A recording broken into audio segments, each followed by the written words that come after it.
പിതാവിന്റെയും പുത്രന്റെയും പരിശുദ്ധാത്മാവിന്റെയും നാമത്തിൽ ആമേൻ.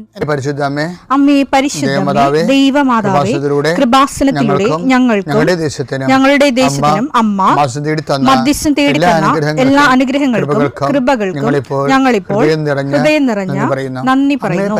അമ്മേ പരിശുദ്ധമേ, ദൈവമാതാവേ, 2004 ഡിസംബർ 7 ഉച്ചകഴിഞ്ഞ് 2:30 കൃപാസനത്തിൽ സംഭവിച്ച അമ്മയുടെ പ്രത്യക്ഷപ്പെടലിനെ കുറിച്ച് തിരുസഭയ്ക്ക് സമർപ്പിച്ചിരിക്കുന്ന പഠനരേഖകളുടെ മേൽ സഭാത്മകമായ പഠനം ആരംഭിക്കുവാൻ ഞങ്ങൾ പ്രാർത്ഥിക്കുന്നു.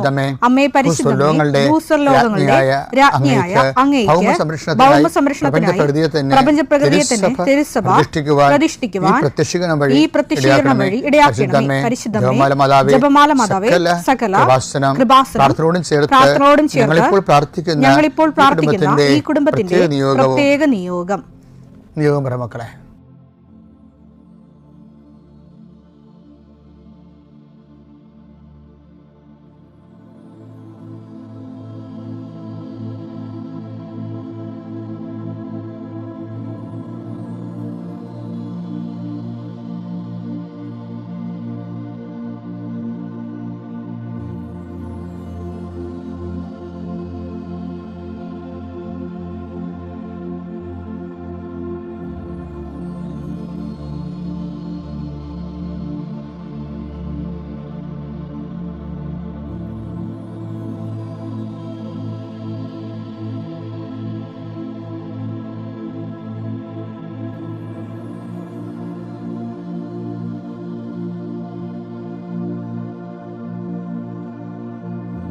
അമ്മയുടെ പ്രത്യക്ഷീകരണത്തിന്റെ ഈ അനുഗ്രഹവേളയിൽ ഞങ്ങൾക്ക് സാധിച്ചു തരുവാൻ കനിയണമേ. ആമേൻ. വിശ്വാസ പ്രമാണം.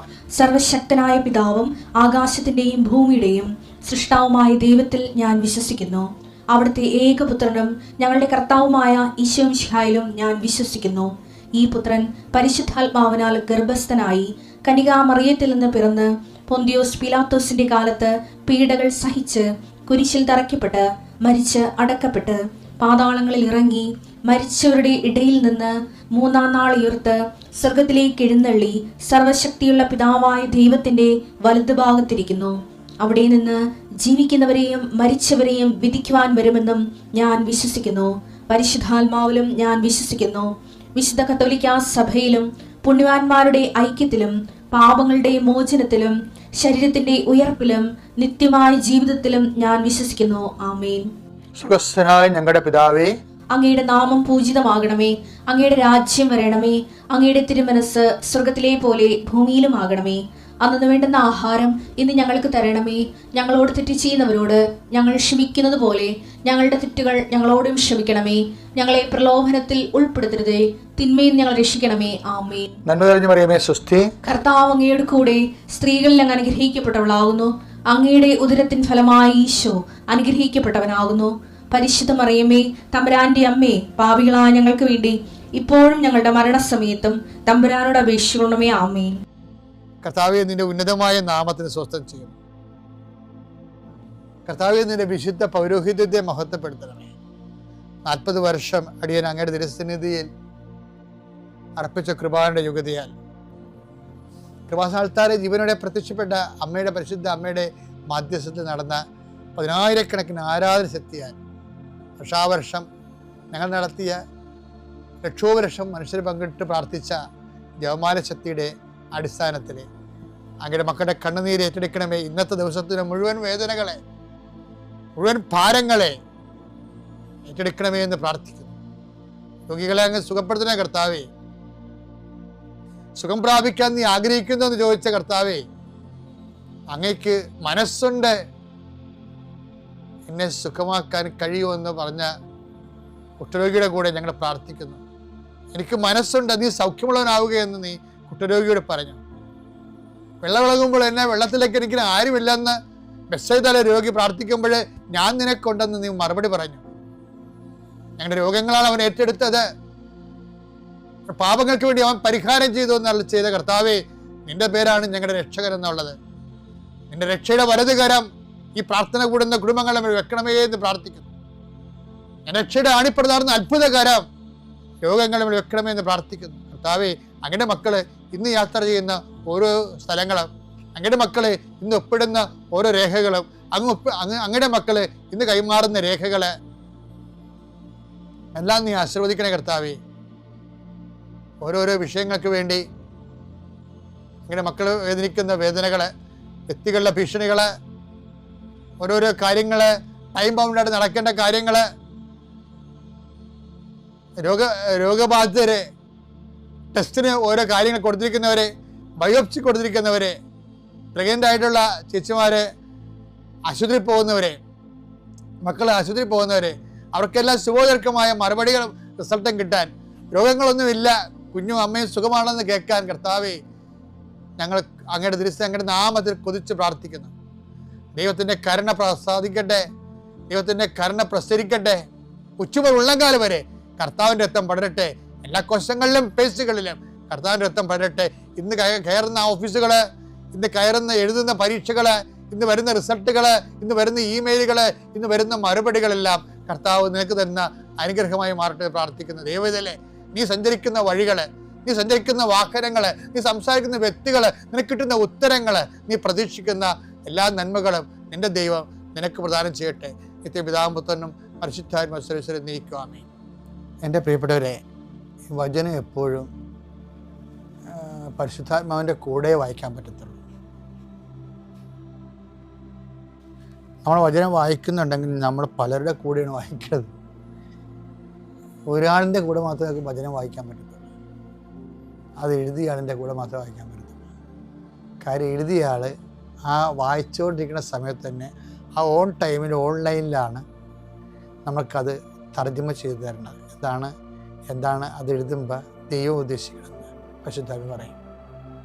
അപ്പോൾ നമ്മൾ കുറേ നാളിങ്ങനെ ദൈവത്തിൻ്റെ വചനങ്ങൾ കേൾക്കാൻ കുതിച്ചും ആഗ്രഹിച്ചും ദൈവത്തെ സ്നേഹിച്ചും അത് ദൈവത്തിൻ്റെ മഹത്വത്തിന് വേണ്ടി നടപ്പിൽ വരുത്താൻ ഉദ്യമിച്ചൊക്കെ നോക്കുമ്പോൾ നമ്മുടെ ഒരു സത്യസന്ധത ദൈവത്തിന് പിടികിട്ടും. അങ്ങനെ ഒരു സത്യസന്ധത പിടികിട്ടിക്കഴിഞ്ഞാൽ ആണ് നമുക്ക് പരിശുദ്ധാത്മാവിൻ്റെ സഹായത്തിൽ വായിക്കാൻ പറ്റുന്നത്. ഇപ്പം നമുക്ക് ഇപ്പം ഈ മെൻ്റലി ചാലഞ്ച്ഡ്, ഫിസിക്കലി ഹാൻഡിക്യാപ്ഡ് ആയിട്ടുള്ള കുട്ടികളില്ലേ, അവർക്കൊരു സ്ക്രൈബ് ഉണ്ടാവും, ഗവൺമെൻറ് അനുവദിച്ചു കൊടുക്കുന്നതാണ്. ആ കുട്ടി പറയും, ആ കുട്ടിക്ക് എഴുതാൻ വശമില്ലാത്ത കൊണ്ട് വേറെ വ്യക്തി സ്ക്രൈബ് എന്ന് പറയുന്ന ആൾ എഴുതി കൊടുക്കും. ഇതുപോലെ നമുക്ക് വചന വായനയിൽ നമുക്ക് റീഡർ ഉണ്ടാകണം നല്ലതാണ്. ആ റീഡർ എപ്പോഴും അത് എഴുതിയ ആൾ തന്നെ ആയിരിക്കണം. എന്നാൽ അത് ഓൺലൈനിൽ ഓൺ ടൈമിൽ ദൈവം എന്താണ് അതുകൊണ്ട് ഉദ്ദേശിച്ചതെന്ന് ഇങ്ങനെ പറഞ്ഞുകൊണ്ടിരിക്കും. അത് നമ്മുടെ ബൈബിൾ തിയോളജിയിലൊക്കെ പറയുന്ന സിസിൻ ലൈബൻ പോലെയുള്ള സാഹചര്യാധിഷ്ഠിതമായ പശ്ചാത്തല ബന്ധിയായിട്ടുള്ള അർത്ഥങ്ങൾ കണ്ടെത്തുക അല്ല, മറിച്ച് ആ വിഷയത്തെക്കുറിച്ച് ദൈവം സംസാരിച്ചിരിക്കുന്നത് മനുഷ്യൻ്റെ മനസ്സിനോടും മനുഷ്യരാശിയോടുമായതുകൊണ്ട് തന്നെ അത് ഈ കാലഘട്ടങ്ങളിലുള്ള മനുഷ്യൻ്റെ മനസ്സിനോട് അത് ഇൻട്രാക്ട് ചെയ്യും, ഫലവത്തായിട്ട് പോസിറ്റീവായിട്ട് ഇൻട്രാക്ട് ചെയ്യും. അപ്പോൾ ഇൻട്രാക്ട് ചെയ്യണമെങ്കിൽ ശരിക്കും വായിക്കുന്ന വ്യക്തി അതൊക്കെ ഒരു പൊതുജ്ഞാനം വേണം ബൈബിളിനെ കുറിച്ചും. പിന്നെ കുറച്ച് സ്കിൽഫുൾ നോളജ് ഉണ്ടെങ്കിൽ കുറച്ചുകൂടി നന്നായിരിക്കും. പക്ഷേ സ്കിൽഫുൾ നോളജ് വചനവുമായിട്ട് ഇടപഴകുന്നതിന് നമുക്ക് ആവശ്യമായ സ്കിൽഫുൾ നോളജ് ദൈവത്തോടുള്ള സ്നേഹം തന്നെയായിരിക്കണം. അതാണ് വിഷയം. അല്ലാതെ നല്ല ഡോക്ടറേറ്റ് തീസിസ് എഴുതുന്നതിന് വേണ്ടിയുള്ള ലക്ഷ്യമായി കഴിഞ്ഞാൽ അതൊന്നും ദൈവിക ലക്ഷ്യമായിരുന്നില്ല. അത് നമ്മൾ എന്തെങ്കിലും ഒരു കണ്ടുപിടിച്ചിട്ടുള്ള ലക്ഷ്യമല്ലേ അത് ഇന്നത്തെ ഒരു അക്കാഡമിക് പർപ്പസാണത്. ദൈവത്തിന് അങ്ങനെ അക്കാഡമിക് പർപ്പസൊന്നും ഇല്ലായിരുന്നു. മനുഷ്യൻ്റെ മനസ്സ് രക്ഷപ്പെടണം, ദൈവമായിട്ട് ജീവിക്കണം എന്നുള്ള ഒരു രക്ഷാകരമായ പർപ്പസാണ് ബൈബിളിലുള്ളത്. ആ രക്ഷാകര പർപ്പസ് ബൈബിൾ കൈകാര്യം ചെയ്യുന്ന എല്ലാവർക്കും ഉണ്ടായില്ല എന്നുണ്ടെങ്കിൽ ദൈവം പറഞ്ഞാണ് അതിലായിരിക്കും പറയണത്. അവരുടെ അക്കാഡമിക് പ്രൊഫിഷ്യൻസിയിൽ നിന്ന് വരുന്ന ഒരു ലോക ജ്ഞാനമായിരിക്കും വരണത്. അതുകൊണ്ട് അത് ലോകജ്ഞാനം ഒരിക്കലും രക്ഷാകരമല്ല. അപ്പം അങ്ങനെ ഒരു വിഷയമുണ്ട്. ശരിയാണ്. ഞാൻ പറഞ്ഞു വരുന്നതിൻ്റെ കാരണം ഇപ്പം കഴിഞ്ഞ ദിവസങ്ങളിൽ ഇപ്പോൾ ഐ ആം ദ ട്രൂത്ത് അങ്ങനെ വചനം ഇല്ലേ ബൈബിളിൽ, എത്രയോ പ്രാവശ്യം നമ്മൾ കേട്ടിരിക്കണതാണ് ഐ ആം ദ ട്രൂത്ത് എന്ന്. യോഹന്നാൻ 14:6 യേശു പറഞ്ഞു വഴിയും സത്യവും ജീവനും ഞാനാണ്. വഴിയും സത്യവും ജീവനും ഞാനാണ്. അതിൽ ഒരെണ്ണം കർത്താവ് എന്നടുത്ത് എടുത്തു പറഞ്ഞത് സത്യം, ഞാൻ സത്യമാകുന്നു എന്നുള്ളതാണ്. എന്നിട്ട് ഉടനെ പറഞ്ഞു സത്യമായതുകൊണ്ട് തന്നെ എന്നിൽ കള്ളമില്ലെന്ന്. അപ്പം ഞാനത് എൻ്റെ നോട്ട് ബുക്ക് എഴുതി വെച്ചു, എന്നിൽ കള്ളമില്ല എന്ന്. അങ്ങനെ വചനം ബൈബിളിലില്ല. അതിന് പകരം കിടക്കുന്ന വചനം പാരലൽ വഴിയുടെ അതിനേക്കാൾ വലിയ വചനങ്ങളാണ്. എന്നിൽ പാപമില്ലെന്നുള്ളതാണ്. 1 യോഹന്നാൻ 3:5 പാപങ്ങൾ ഏറ്റെടുക്കാൻ വേണ്ടിയാണ് അവൻ പ്രത്യക്ഷനായത് എന്ന് നിങ്ങൾ അറിയുന്നു. അവനിൽ പാപമില്ല. അവന് പാപമില്ല, അതാണ് വിഷയം.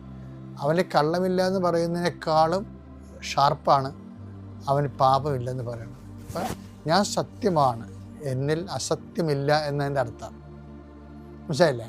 സിമ്പിളാ. അതായത് ഞാൻ സത്യമാകുന്നു എന്ന് പറഞ്ഞാൽ അതിൻ്റെ അർത്ഥം, അതിൻ്റെ ഒരർത്ഥം എന്നിൽ അസത്യമില്ലെന്നാണ്. അതിൻ്റെ പ്രായോഗിക അർത്ഥം നിങ്ങൾ അസത്യത്തിലായിരിക്കുമ്പോൾ ന്യായമായിട്ട് കോണ്ടാക്ട് ചെയ്യാൻ പാടായിരിക്കും എന്നുള്ളതാണ്. അതതിൻ്റെ പ്രായോഗിക അർത്ഥം. അതുകൊണ്ടാണ് ആ അർത്ഥത്തിലാണ് ഈശോ നുണയെക്കുറിച്ച് പറയണത്. ഈ യോഹന്നാൻ 8:44 ഇതിൻ്റെ മുഴുവനും ഇതിൻ്റെ ഓപ്പോസിറ്റ് ബ്ലൂ പ്രിൻ്റ് ഉണ്ട്. നിങ്ങൾ നിങ്ങളുടെ പിതാവായ പിശാചിൽ നിന്ന് ഉള്ളവരാണ്. പിശാചിനെ കുറിച്ചാണ് പറയണത്. കള്ളം നുണയോ എന്ന് പറഞ്ഞാൽ ഞാൻ സത്യമാണെന്ന് പറഞ്ഞിട്ട് പിന്നീട് സത്യമല്ലാത്ത വിഷയം ഈശോ കോംപ്രമൈസ് മനുഷ്യനെന്നല്ല പറയണത്. പിന്നെ പറയണത് പിശാചെന്നാണ് പറയണത്. നിങ്ങൾ നിങ്ങളുടെ പിതാവായ പിശാചിൽ നിന്ന് ഉള്ളവരാണ്. നിങ്ങളുടെ പിതാവിന്റെ ഇഷ്ടമനുസരിച്ച് പ്രവർത്തിക്കാൻ നിങ്ങൾ ആഗ്രഹിക്കുന്നു. പിശാചിന്റെ ഇഷ്ടമനുസരിച്ച് പ്രവർത്തിക്കാൻ ആഗ്രഹിക്കുന്നു. അവനാകട്ടെ ആദ്യം മുതൽ കൊലപാതകിയാണ്. അവൻ ഒരിക്കലും സത്യത്തിൽ നിലനിന്നിട്ടില്ല. ഇപ്പൊ ഞാൻ സത്യമാണെന്ന് പറഞ്ഞതിന് ശേഷം അതിന്റെ കൂടെ വായിക്കാൻ പറ്റുന്ന കറക്റ്റ് പാരലൽ വചനം എന്താണ്? അവനൊരിക്കലും സത്യത്തിൽ നിലനിന്നിട്ടില്ല. എന്തെന്നാൽ അവനിൽ സത്യമില്ല. അവന് സത്യമില്ല. കള്ളം പറയുമ്പോൾ സ്വന്തം സ്വഭാവം അനുസരിച്ച് തന്നെയാണ് അവൻ സംസാരിക്കുന്നത്. കാരണം അവൻ നുണയനും നുണയുടെ പിതാവുമാണ്. എന്താണ് ഒരു പ്രശ്നം വെച്ച് കഴിഞ്ഞാൽ, നമ്മൾ എന്തുകൊണ്ടാണ് നമുക്ക് ഡയറക്റ്റ് ദൈവാനുഭവം ഇല്ലാത്തതിൻ്റെ കാരണം, നമ്മളെ കാര്യം കാണാൻ വേണ്ടിയെങ്കിലും കള്ളം പറയുകയോ പറയേണ്ടി വരികയോ ചെയ്യുന്നുണ്ട്. ഇത് കുഞ്ഞുനാൾ മുതലേ നമുക്ക് ട്രെയിനിങ് ഇല്ലാത്ത കാരണം നമ്മളിത് കണ്ടിന്യൂ ചെയ്ത് പോകുന്നു. എൻ്റെ പേര് കാരലിൻ ഗീത എന്നാ. ഞാനൊരു ഡോക്ടറാണ്. നാഗർകോവിലിൽ നിന്നാണ് വരുന്നത്, കന്യാകുമാരി ഡിസ്ട്രിക്ട്, തമിഴ്നാട് നിന്ന്. അപ്പം എനിക്ക് PG, ഞാൻ എൻ്റെ പോസ്റ്റ് ഗ്രാജുവേഷൻ MBBS കഴിഞ്ഞിട്ടുള്ള പോസ്റ്റ് ഗ്രാജുവേഷൻ മദ്രാസ് മെഡിക്കൽ കോളേജിൽ 2000 ജോയിൻ ചെയ്തു. അപ്പോൾ 2002 തൊട്ട് എനിക്ക് ഭയങ്കര നടുവിന് വേദനയായിരുന്നു. അപ്പോൾ ഞാൻ ഡോക്ടറായതുകൊണ്ട് തന്നെ അവിടെ തന്നെ എല്ലാ ട്രീറ്റ്മെൻറ്റും MRI അതൊക്കെ എടുത്ത് നോക്കിയിട്ട് ട്രാക്ഷൻ ഇടും, പെയിൻ കില്ലേഴ്സ് എടുക്കും, പിന്നെ റെസ്റ്റ് പറയും. ഒരു PG സ്റ്റുഡൻറ്റിന് ഒത്തിരി ജോലി കാണും. പിന്നെ അത് ശരിയായില്ല, ഇടയ്ക്കിടയ്ക്ക് ലീവ് എടുക്കും. എന്നിട്ട് ഗവൺമെൻറ് സർവീസുമായി 2002 തന്നെ. പിന്നെ കുറേ ബുദ്ധിമുട്ടുക്ക് ശേഷം 2010 എനിക്കൊരു പ്രൊമോഷൻ കിട്ടി. മദ്രാസിൽ ജോയിൻ ചെയ്യാൻ വേണ്ടി ട്രെയിനിൽ വെച്ച് തന്നെ അക്യൂട്ടായിട്ട് ആ ഡിസ്ക് പ്രൊലാപ്സ് ആയിപ്പോയി, L4 L5 ലെവലിൽ വെച്ച്. ഇപ്പോൾ വേറെ വഴിയില്ലാതെ ആ job deputy director blood safety എന്നുള്ള നല്ലൊരു ജോബ് എടുക്കാൻ പറ്റാതെ ഞാൻ നാട്ടിലേക്ക് തിരികെ പോന്നു. വന്ന ഉടനെ തന്നെ ഇനി റെയിൽവേ സ്റ്റേഷനിൽ തന്നെ ആംബുലൻസ് കൊണ്ടുവന്ന് കയറ്റി ഉടനെ തന്നെ സർജറിയും ചെയ്തു.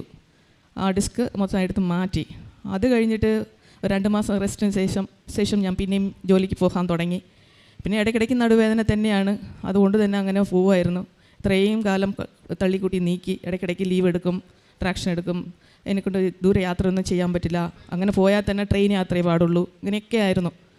ഞാനൊരു ഡിസ്ട്രിക്ട് ലെവൽ ഓഫീസറാണ്. അപ്പം കുറേ ഇൻസ്പെക്ഷൻ, റിന്യൂവൽ, ഗ്രാൻറ്റ്, ലൈസൻസ്, ഇങ്ങനെ കുറേ യാത്ര ചെയ്യേണ്ടി വരും. അപ്പം എനിക്ക് ഭയങ്കര ബുദ്ധിമുട്ടായിരുന്നു.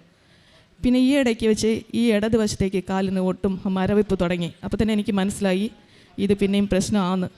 പിന്നെ ഈ ഓഗസ്റ്റ് മാസം 9-ാം തീയതി ഞാനൊരു MRI എടുത്തപ്പോൾ തന്നെ അത് നോക്കിയിട്ട് പറഞ്ഞു അടുത്ത നെക്സ്റ്റ് ലെവൽ പോയിട്ടുണ്ട്, ഉടനെ സർജറി ചെയ്യണമെന്ന് പറഞ്ഞു. ഭയങ്കര സങ്കടമായി.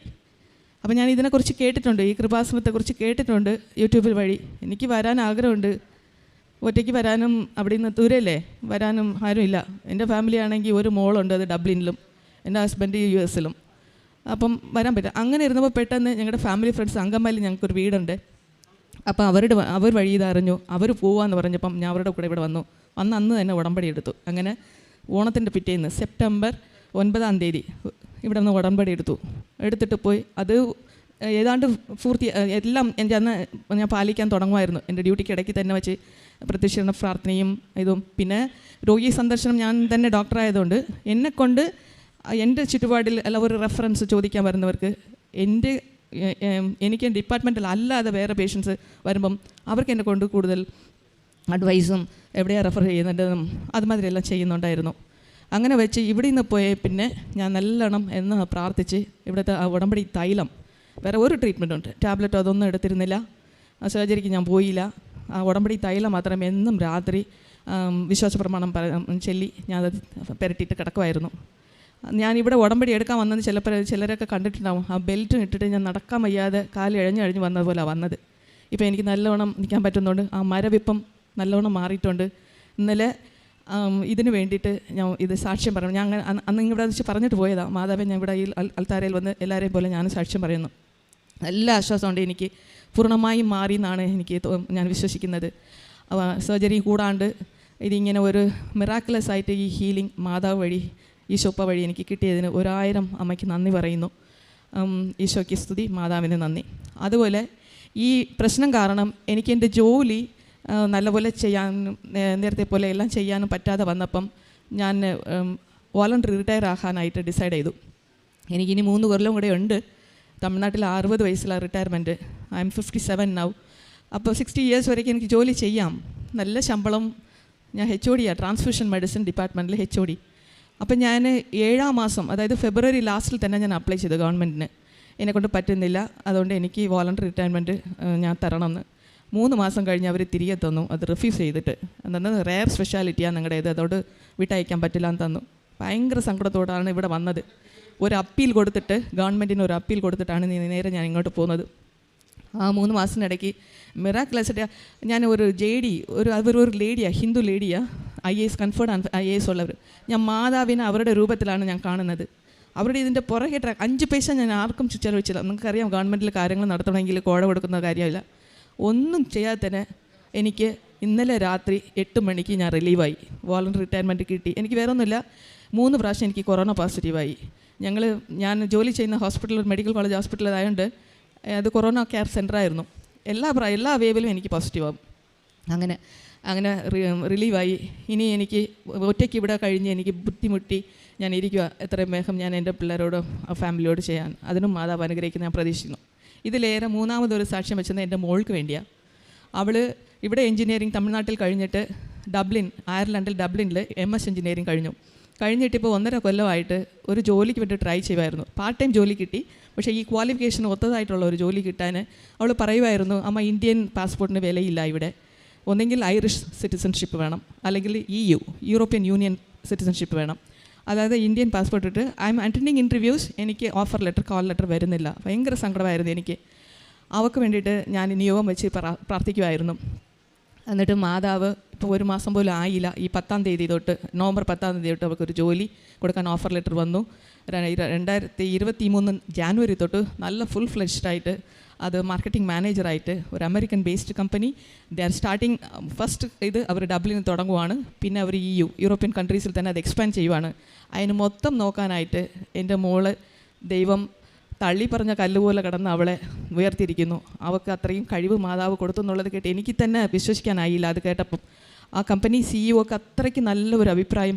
ഇപ്പം തന്നെ അവളുടെ പ്രൊഫൈലും അവളെ ഇൻ്റർവ്യൂ ചെയ്തപ്പോൾ തന്നെ അവൾ സാധാരണ എന്നെപ്പോലെ ഇങ്ങനെ സംസാരിക്കുന്ന കുട്ടിയല്ല, വെരി പൊളൈറ്റ്, വെരി ഹമ്പിൾ കുട്ടിയായിരുന്നു. അവൾ എങ്ങനെ ഇത്രയ്ക്ക് ഇമ്പ്രസ് ചെയ്തു എന്നുള്ളത് സത്യമായിട്ടും എനിക്കത് മിറാക്കുലസ് ആയിട്ട് ഒരു അത്ഭുതമായിട്ട് തന്നെയാണ് തോന്നുന്നത്. മാതാവിന് 1000 കോടി നന്ദി. എന്നിട്ട് ഞാൻ ഒരു 6 നിയോഗം വെച്ചതിൽ 3 നിയോഗം ഒരു 1.5 മാസത്തിനകം എനിക്ക് സാധിച്ചു തന്ന മാതാവിന്. അതിലെൻ്റെ വീസയ്ക്ക് പകുതി പ്രോസസ്സ് റെഡിയായി. ബാക്കിയുള്ളതും മാതാവ് എത്രയും പെട്ടെന്ന് തരും എന്നുള്ളതിൽ നിങ്ങളെല്ലാവരോടും ഞാൻ സാക്ഷ്യം പറഞ്ഞ്, അതായത് നിങ്ങൾ ഒത്തിരി വിശ്വാസത്തോടെ ഇവിടെ വരുവാണെങ്കിൽ വെറുതെ നിങ്ങൾ പോകത്തില്ല. അതിന് ഞാൻ ഒരു എക്സാമ്പിളാണ്. ഒന്നും കൂടെ ഈശോപ്പയ്ക്കും മാതാവിനും എൻ്റെ 1000 നന്ദി പറഞ്ഞ് ഞാൻ എൻ്റെ സാക്ഷ്യം പങ്കുവയ്ക്കുകയാണ്. നന്ദി മാതാവിനും നന്ദി, ഈശോപ്പയ്ക്കും നന്ദി. പരിശുദ്ധമ്മയ്ക്കും ദൈവപിതാവിനും 1000 നന്ദി പറയാം. Doctor S Caroline Geetha Nagercoil നിന്നാണ് വരുന്നത്. കന്യാകുമാരിയിൽ നിന്ന് സാക്ഷ്യം പറയാൻ വേണ്ടി മാത്രം വന്നതാണ്. 1.5 മാസമേ ആയിട്ടുള്ളൂ ഉടമ്പടി എടുത്തിട്ട്. ഉടമ്പടി എടുക്കാൻ വന്നൊരു പ്രധാന കാര്യം എന്ന് പറയുന്നത് ഈ 2002 തുടങ്ങിയ നടുവേദനയാണ്. അത് ഡിസ്ക് കംപ്ലീറ്റ് കൊളാപ്സായി പോയ ഒരാളാണ്. എന്നിട്ട് അതിനുശേഷം പിന്നെ ഒന്ന് നടക്കുവാനോ ഒന്നും ചെയ്യാൻ പറ്റാത്ത രീതിയിൽ വർഷങ്ങളായിട്ട്, ഇപ്പോൾ 20 വർഷത്തോളമായിട്ടുള്ള ഈ ബുദ്ധിമുട്ടും പേര് നടക്കുന്ന ഒരു അമ്മയാണ് ഇവിടെ നിൽക്കുന്നത്. അപ്പോൾ അമ്മ പറയുന്നത്, ഞാനിവിടെ വന്നു, ഉടമ്പടി ചെയ്തു. ഉടമ്പടി ചെയ്ത് ഈ 1.5 മാസത്തിൽ ഉടമ്പടി തൈലം വിശ്വാസ പ്രമാണം ചൊല്ലി എൻ്റെ വേദനയുള്ള ഭാഗത്ത് പരിശുദ്ധ അമ്മയുടെ മധ്യസ്ഥതയിൽ കർത്താവിനോട് കൂടെ ചേർന്ന് അത് നിർവഹിച്ചപ്പോൾ ഇപ്പോൾ എനിക്ക് പറയണം, ഞാനിവിടെ വന്നത് ബെൽറ്റിട്ട് എഴഞ്ഞു എന്നുള്ള കണക്കാണ് വന്നത്. പക്ഷേ ഇപ്പോൾ എനിക്കിവിടെ നടന്നു വന്ന് ഇവിടെ നിന്ന് നേരെ നിന്ന് സാക്ഷ്യം പറയാൻ പറ്റുന്നുണ്ടെങ്കിൽ അത് ഏറ്റവും വലിയ സാക്ഷ്യമാണ്. അതുകൊണ്ടാണ് പറഞ്ഞത്, ഞാൻ ഇവിടെ നിൽക്കുമ്പോൾ ഇവിടെ വന്ന് നിങ്ങൾ ആത്മാർത്ഥമായിട്ട് ചോദിച്ചാൽ നിങ്ങൾക്ക് കിട്ടാതെ പോകില്ല, അതിനുള്ള സാക്ഷിയാണ് ഞാനെന്നാണ് ഡോക്ടർ എസ് കാരലിൻ ഗീത നമ്മളോട് പറഞ്ഞത്. നമുക്കറിയാം യോഹന്നാൻ്റെ സുവിശേഷം 5-ാം അധ്യായത്തിൽ അതിൻ്റെ 38-ാം അധ്യായത്തിൽ 5-ാം അധ്യായം ഭാഗത്തിൽ പറയുന്നുണ്ട്, 38 വർഷമായിട്ട് ഒരു കിടപ്പ് രോഗിയോട് കർത്താവ് ചോദിക്കുന്നുണ്ട്. കർത്താവ് ചെന്നിട്ടാണ് ചോദിക്കുന്നത്, നീ സുഖപ്പെടുവാനായിട്ട് ആഗ്രഹിക്കുന്നു? അവൻ പറയും, ഞാൻ ആഗ്രഹിക്കുന്നു. അപ്പോൾ തന്നെ പറയും, നീ കിടക്ക എടുത്തുകൊണ്ട് നടക്കുക. എത്ര വർഷമാണെന്നുള്ളതല്ല, ഒന്ന് പരിശുദ്ധ അമ്മയ്ക്ക് സമയത്തിൻ്റെ മേൽ അധികാരമുണ്ട്.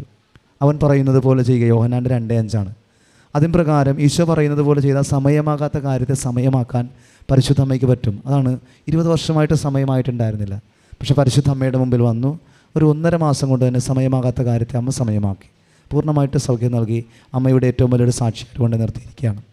പിന്നെ ഒരു 3 വർഷത്തോളമായിട്ട് ഒരു വോളണ്ടറി റിട്ടയർമെൻറ്റ് വേണ്ടി അപേക്ഷിച്ചിട്ട് ഗവൺമെൻറ് തലത്തിലൊന്നും നടക്കണില്ല. പക്ഷേ അത് ഉടമ്പടിയിൽ നിയോഗം വെച്ചു.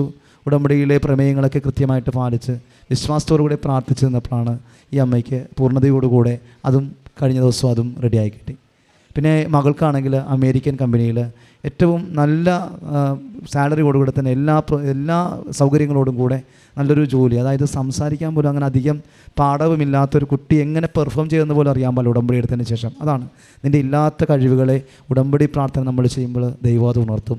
നമ്മളിൽ ഉറങ്ങിക്കിടക്കുന്ന അല്ലെങ്കിൽ നമ്മൾ ഇതുവരെ നിശ്ചലമായി കിടന്ന ആത്മാവിനെ ദൈവകൃപ പരിശുദ്ധ അമ്മയിൽ നിറഞ്ഞ കൃപ നിറച്ച് നമുക്ക് ആത്മാവിനെ നിറച്ച് നമ്മുടെ കാര്യങ്ങളെ നടത്തിത്തരും.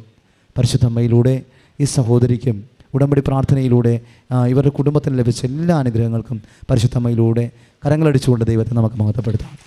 വിശുദ്ധ അമ്മയ്ക്കും തിരുക്കുമാരനും 1000 കോടി നന്ദി. എന്തെന്നാൽ ഇവിടെ വന്ന്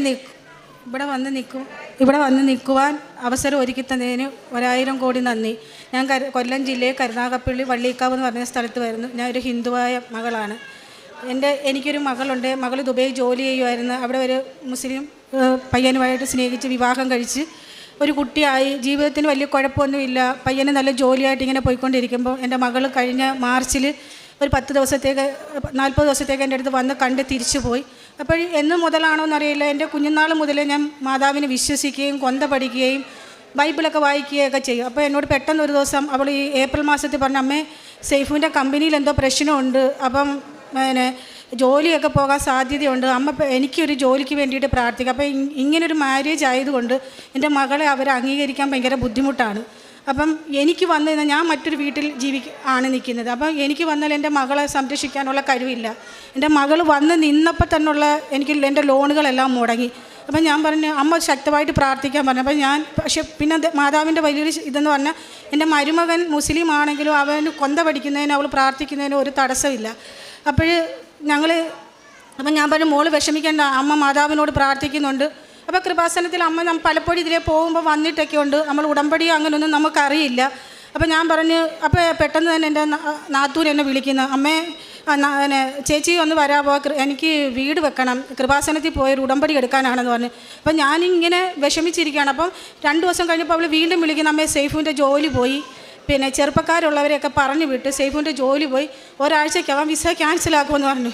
അപ്പം ഞാൻ പറഞ്ഞു, എൻ്റെ മാതാവേ, ഈ കുഞ്ഞിനെ ഇവളെ സംരക്ഷിക്കാനുള്ള ശേഷി എനിക്കില്ല, എത്രയും പെട്ടെന്ന് അവനൊരു ജോലി ശരിയാക്കി കൊടുക്കണമെന്ന് പ്രാർത്ഥിച്ചുകൊണ്ടിരിക്കുമ്പോഴാണ് നാത്തൂൻ ഈ ഉടമ്പടിയുടെ കാര്യം പറഞ്ഞത്. അങ്ങനെ വെളുപ്പിനെ 4 മണിക്ക് ഞാനും എൻ്റെ സഹോദരൻ്റെ വൈഫും കൂടി ഇവിടെ വന്ന് ഉടമ്പടിയിൽ ഞാൻ ആദ്യം വെച്ചത് എൻ്റെ മരുമകന് ഒരു ഫാമിലി വിസ ഒരുക്കി കൊടുക്കണം. ഒരിക്കലും എൻ്റെ മോളും കുഞ്ഞും നാട്ടിൽ വരാൻ ഇടയാകരുത്. ഇപ്പം നിങ്ങൾക്ക് എന്നെ കണ്ടാൽ എന്ത് തോന്നിയാലും അന്നത്തെ എൻ്റെ അവസ്ഥ ഇതല്ല. എൻ്റെ അവസ്ഥ എന്താണെന്ന് എനിക്ക് പോലും അറിയത്തില്ല. അങ്ങനെ ഞാൻ ഇവിടെ വന്ന് അതിനകത്ത് അവിടെ വന്ന് ഞാൻ ഉടമ്പടി വെച്ച് പ്രാർത്ഥിച്ചപ്പോൾ അപ്പോൾ അതിൻ്റെ ഇടയിൽ വെച്ച് മരുമകൻ ഞാൻ ഈ ഉടമ്പടിക്ക് വരുന്നതിന് മുമ്പ് മരുമകൻ അവിടെ പഠിച്ച് വളർന്നത് കൊണ്ട് അവനൊരു പെട്ടെന്നൊരു ജോലി കിട്ടി. പക്ഷേ ഒരു കമ്പനി ഫാമിലി വിസ കൊടുക്കത്തില്ല. അവൻ നല്ല കമ്പനി നല്ല പൊസിഷനിൽ വണ്ടിയും ഫോണും ഇതെല്ലാം കമ്പനി കൊടുത്ത് പോയിക്കൊണ്ടിരുന്നത്. പെട്ടെന്നൊരു ദിവസം അവനാ തകർച്ച വന്നപ്പോഴത്തേക്ക് പക്ഷേ അവനൊരു ജോലി കിട്ടി. പക്ഷേ ഒരു കമ്പനി ഫാമിലി വിസ കൊടുക്കുന്നില്ല, വണ്ടി കൊടുക്കുന്നില്ല.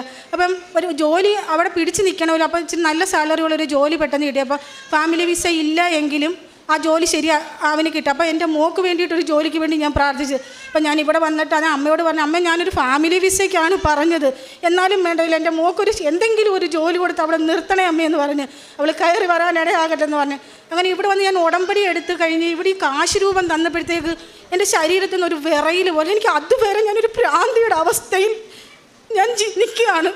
ഞാൻ പ്രാർത്ഥിക്കുന്നുണ്ടല്ലോ ചെയ്യുന്നത്, എനിക്ക് എന്താണെന്നറിയില്ല. അപ്പോൾ എൻ്റെ ശരീരത്തിൽ ഇതങ്ങോട്ട് കിട്ടിയപ്പോഴത്തേക്ക് എനിക്കൊരു വൈബ്രേഷനാണ് എന്താ. അപ്പം എന്നിലുള്ള ആ ഒരു ടെൻഷനുകളും എല്ലാം എന്നും പറഞ്ഞ് അങ്ങ് ഒഴിഞ്ഞു പോയി. എനിക്കൊരു ധൈര്യം മുന്നോട്ട് ജീവിക്കാൻ പറ്റത്. ഞാൻ 3 മണിക്ക് എഴുന്നേക്കും. എനിക്ക് പ്രാർത്ഥന. എനിക്ക് അമ്മയല്ലാതെ ആരുമില്ല, എൻ്റെ കാര്യങ്ങളെല്ലാം അറിയുന്ന അമ്മയാണെന്ന് പറഞ്ഞ് അങ്ങനെ ഞാൻ അവൾ ഓടിച്ചെന്നപ്പോൾ അവന് എൻ്റെ ജോലിക്ക് ഓഫർ ലെറ്റർ വരെ കൊടുത്ത കമ്പനി പെട്ടെന്ന് പറയുന്ന വിസ അടിക്കാൻ താമസിക്കുമെന്ന് പറഞ്ഞു. അപ്പം ഞാൻ പറഞ്ഞു, എന്താണെന്നറിയാവോ, ഫാമിലി വിസയ്ക്ക് വേണ്ടിയിട്ടാണ് ഞാൻ മാതാവിനോട് ഉടമ്പടി വെച്ച അവന് ഫാമിലി വിസ കിട്ടുക. അപ്പോൾ പറഞ്ഞു, ഇല്ലമ്മേ ജോലി കിട്ടി 1 മാസം കഴിഞ്ഞേ പറ്റത്തുള്ളൂ, എനിക്ക് ജോലിക്ക് വേണ്ടി അമ്മ പ്രാർത്ഥിക്കാൻ പറഞ്ഞു. അങ്ങനെ മെയ് മാസം 31-ാം തീയതി അവൻ പോയി പാസ്പോർട്ട് ഓഫർ ലെറ്റർ കൊടുത്തിടത്തുനിന്ന് വാങ്ങിച്ചുകൊണ്ട് വന്ന് അവൻ ആഹാരം അവൻ രാത്രിയിലൊക്കെ എന്നെ വിളിക്കും, അമ്മ ആഹാരം കഴിക്കുന്നില്ല, ടെൻഷൻ എൻ്റെ ജീവിതം തീർന്നു. ഞാൻ പറഞ്ഞു, ഒരു ജീവിതം അപ്പോൾ എനിക്ക് ടെൻഷനില്ല. ഞാൻ പറഞ്ഞു, ഇല്ല, മാതാവ് നിന്നെയും അവനെ സംരക്ഷിച്ചോളും, നാട്ടിൽ കയറി വരാൻ ഇടയാകത്തില്ലെന്ന് പറഞ്ഞു. അങ്ങനെ അപ്പോൾ പറഞ്ഞ അവൻ്റെ പണ്ടത്തെ ഒരു കൂട്ടുകാരൻ, അവന് നമ്പറില്ല, വേറെ ആരോ വഴി ഒരു കൂട്ടുകാരൻ പറഞ്ഞ് സൈഫുവിന് ഇതുപോലെ ജോലി നഷ്ടപ്പെട്ട് ഫാമിലി ഉണ്ട്, ആകെ പ്രശ്നമാണ്. അപ്പോൾ പറഞ്ഞ് എൻ്റെ ഉപ്പായി വന്ന് കാണാൻ പറഞ്ഞെന്ന് പറഞ്ഞിട്ട് അവൻ്റെ കൂട്ടുകാരൻ അവന് നമ്പർ കൊടുത്തു. അപ്പോൾ പറഞ്ഞു, അമ്മ ഒരു ആശ്വാസമുണ്ട്, ഇങ്ങനെ അയാളെ പോയി ആ മുതലാളിയെ പോയി കാണാൻ പറഞ്ഞെന്ന് പറഞ്ഞു.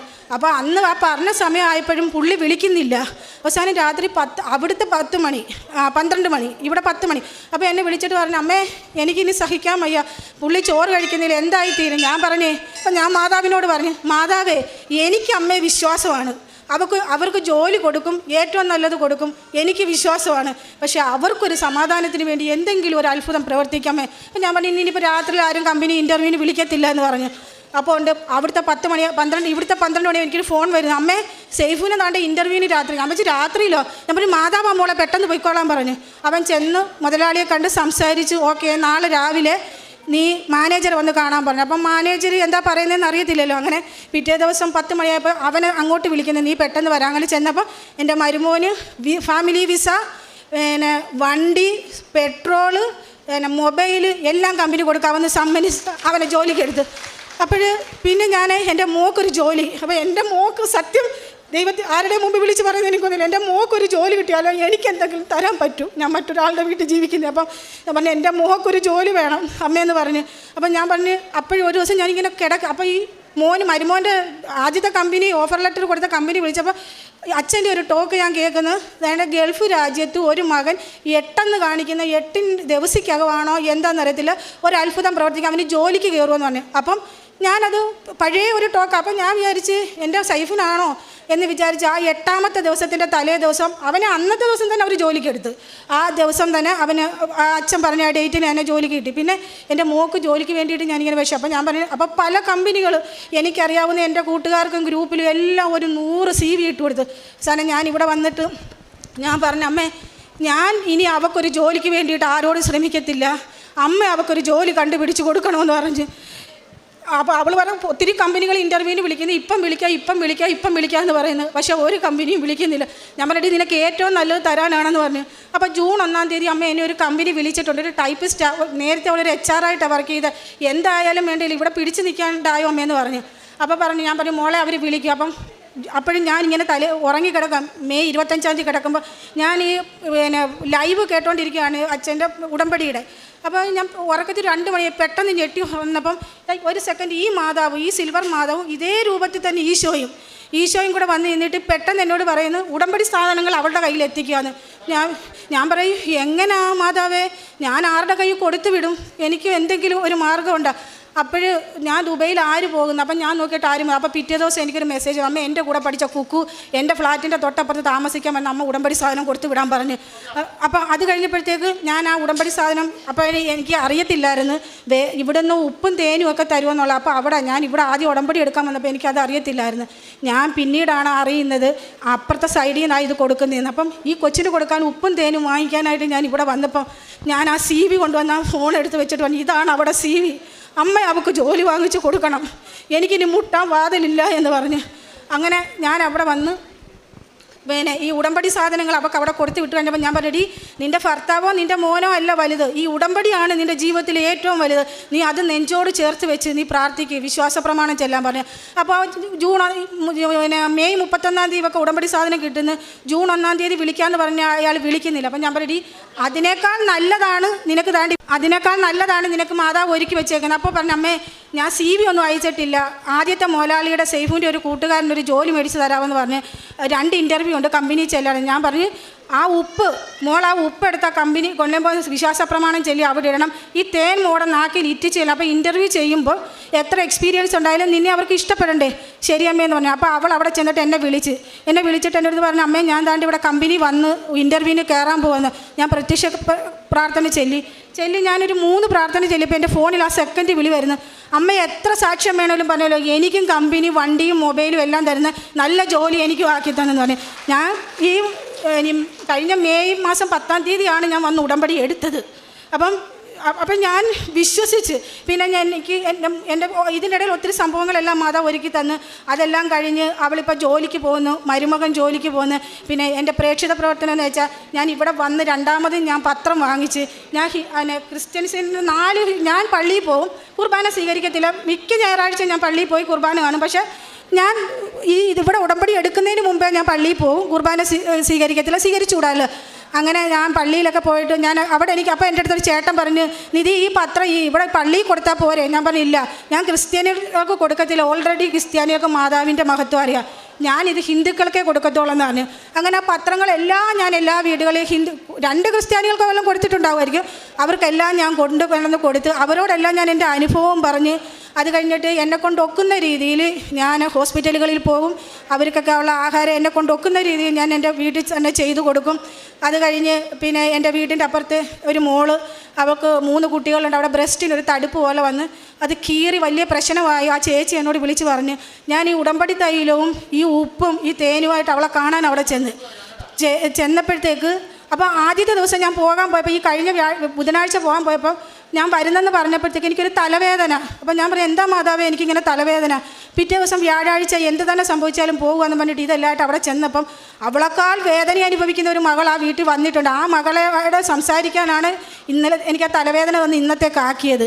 അപ്പം ഞാൻ ഈ ഉപ്പും ഇതെല്ലാം കൊടുത്ത് ഞാൻ അവളുടെ ആ ബ്രസ്റ്റിൻ്റെ അവിടെ കുരിശ് രൂപം വരച്ച് തൈലം വെച്ച് പിറ്റേ ദിവസം വന്നപ്പോൾ എന്നെ വിളിക്കുന്നു, ചേച്ചി എനിക്ക് മൊബൈലിൽ ബാലൻസ് ഇല്ലായിരുന്നു. ഞാൻ ഹോസ്പിറ്റലിൽ ചെന്നപ്പോൾ ഡോക്ടർ പറഞ്ഞ് ഇനി ഇതൊരു കുഴപ്പവും ഉണ്ടാകത്തില്ല, ഡോക്ടർ ഏറ്റെന്ന് പറഞ്ഞ്. ആ ബ്രസ്റ്റിൻ്റെ പ്രശ്നങ്ങളായിട്ട് 3 കുഞ്ഞുങ്ങളുണ്ട്. അത് കഴിഞ്ഞ് മറ്റേ കൊച്ച് വിളിച്ച് പറയുന്നു, ചേച്ചി എനിക്ക് മാതാവായിട്ടായിരിക്കും ചേച്ചി അവിടെ എത്തിച്ചത്, ചേച്ചി അത് തന്ന് ഉപ്പും തേനും എല്ലാം തന്ന് എൻ്റെ ഭർത്താവിന് വേണ്ടി ഞാൻ പ്രാർത്ഥിച്ച് ഞാനിപ്പോൾ ഉടനെ തന്നെ കൃപാസനത്തിൽ പോകുമെന്ന് പറഞ്ഞു.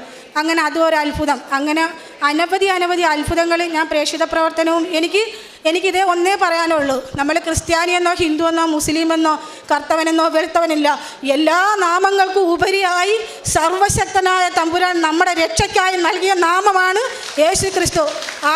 ആ നാമത്തിൽ വിശ്വസിക്കുന്നവൻ ഒരിക്കലും എങ്ങും പതറാൻ അനുവദിക്കത്തില്ല.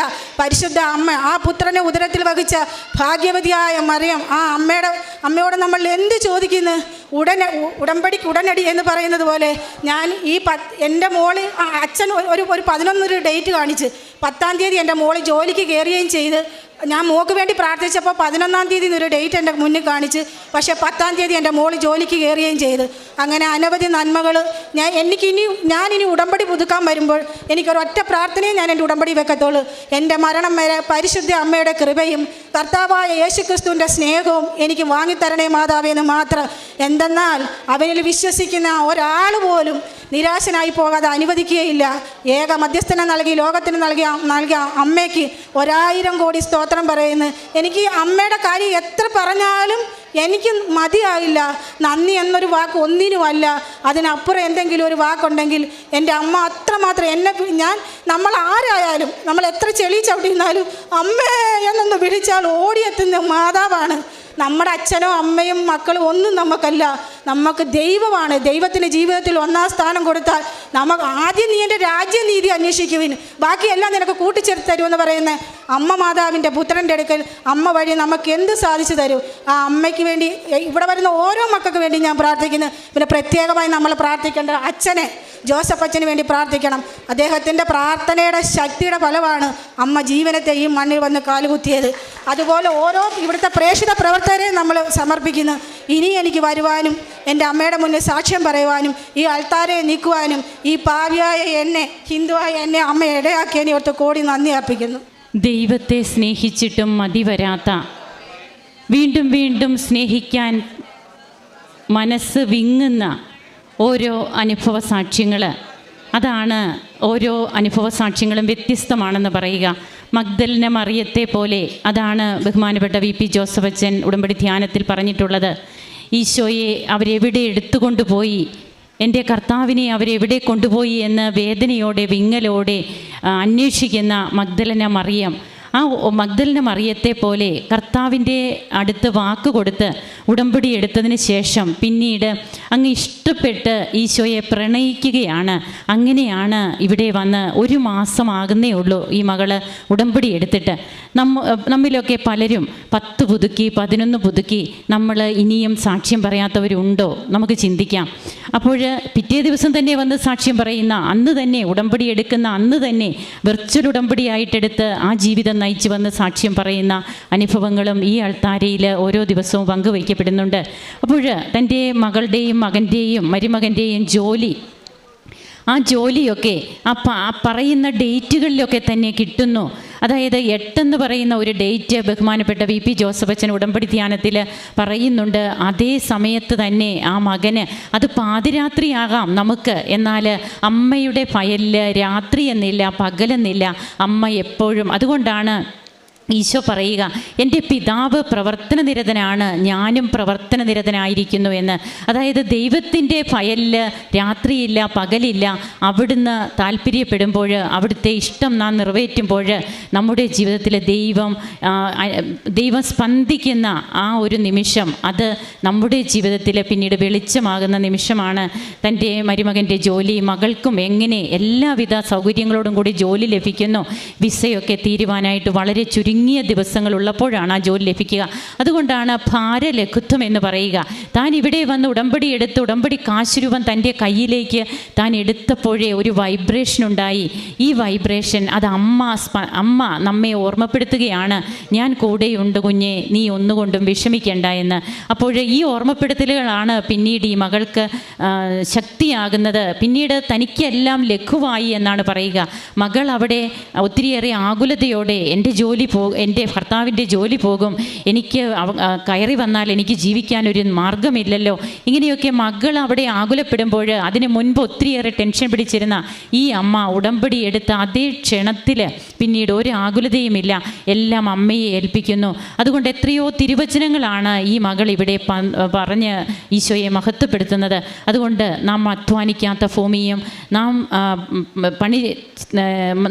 അധ്വാനിക്കാത്ത ഭൂമിയും അതുപോലെ തന്നെ പണിയാത്ത പട്ടണങ്ങളും നമുക്ക് തരുന്ന കർത്താവിൻ്റെ കൃപയാണ് നമുക്ക് കാണുക.